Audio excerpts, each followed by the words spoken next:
यत्र नार्यस्तु पूज्यते रमन्ते तत्र देवता, अर्थात जहाँ नारियों की पूजा होती है वहाँ स्वयं देवताओं का वास होता है। अब ये श्लोक आप सबके बीच में मैं क्यों कह रहा हूँ, ये समझने का आप प्रयास करिए।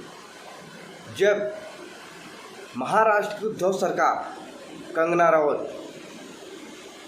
रनौत, नवनीत राणा, उसके बाद नुपुर शर्मा पे जिस हिसाब से उन्होंने कार्रवाई की थी, उसी दिन तय हो गया था कि ये सरकार ज़्यादा दिन नहीं रहेगी।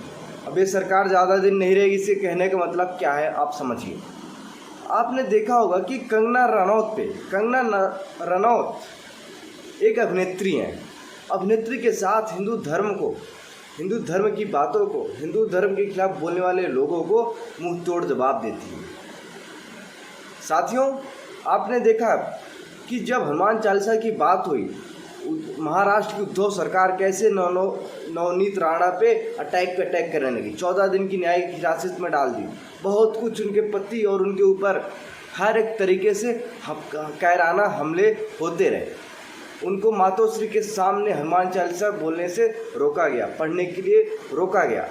अब आप सोचिए, आप कहते हो कि हम हिंदू धर्म से हैं, हमसे बड़ा हिंदुत्ववादी कोई नहीं है। क्या बजरंगबली किसी दूसरे धर्म के देवता हैं? सोचिए आप, क्या बजरंगबली किसी दूसरे धर्म की देवता है? और जो पाठ पढ़ने के लिए बोला जा रहा है, आप कहते हो कि हम हिंदुत्ववादी नेता हैं। उन्हीं हिंदुओं के देवी देवताओं का पाठ करने के लिए नवनीत राणा बोल रही है। कंगना रनौत ने कहा था, जैसे हमारा घर टूटा उसी तरीके से तुम्हारा घमंड टूटेगा उद्धव ठाकरे। और आप देखिए उद्धव ठाकरे की क्या हस्र हुई। आपको याद होगा जब रिपब्लिक भारत के चीफ एडिटर अर्नब गोस्वामी पे उनके घर में घुस के उनको मारा गया, फिर वहाँ से उनको ज़बरदस्ती न्यायिक हिरासत में रखा गया, जांच के लिए भेजा गया, बहुत तरीके से प्रताड़ित किया गया। उसके बाद आपने देखा होगा कि किस तरीके से नुपुर शर्मा को जेल में डालने के लिए महाराष्ट्र की पूरी पुलिस दिल्ली में छापेमारी करनी शुरू कर दी थी।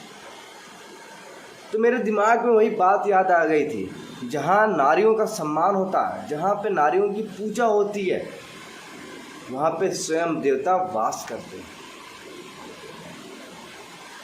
उद्धव ठाकरे जी, आपने यहीं पे गलती कर दी थी जब आप नारियों पे पर्सनल अटैक करना शुरू कर दिए थे। नारी हमारे घर की सम्मान होती है, हमारे समाज की सम्मान होती है।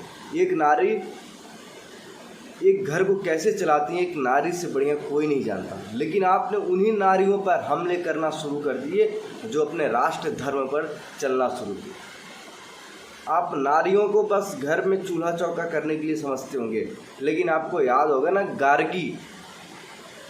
गार्गी ने जब उस समय देश के बड़े बड़े विद्वानों को शास्त्रार्थ में हराया था, याद है ना? कल्पना चावला आपको नाम याद है ना? झूलन गोस्वामी क्रिकेटर नाम याद है ना? मिताली राज क्रिकेटर आपको नाम याद है ना? ये सब महिलाएं हमारे देश को एक अलग पहचान दिलाई हैं। पूर्व प्रधानमंत्री इंदिरा गांधी, प्रतिभा पाटिल जैसे नारियों ने हमारे देश का मान सम्मान बढ़ाया है। आपको सोचना होगा, सोचिए आप लोग, नारियों का सम्मान करिए। जहाँ नारियों की पूजा होती है वहाँ स्वयं देवता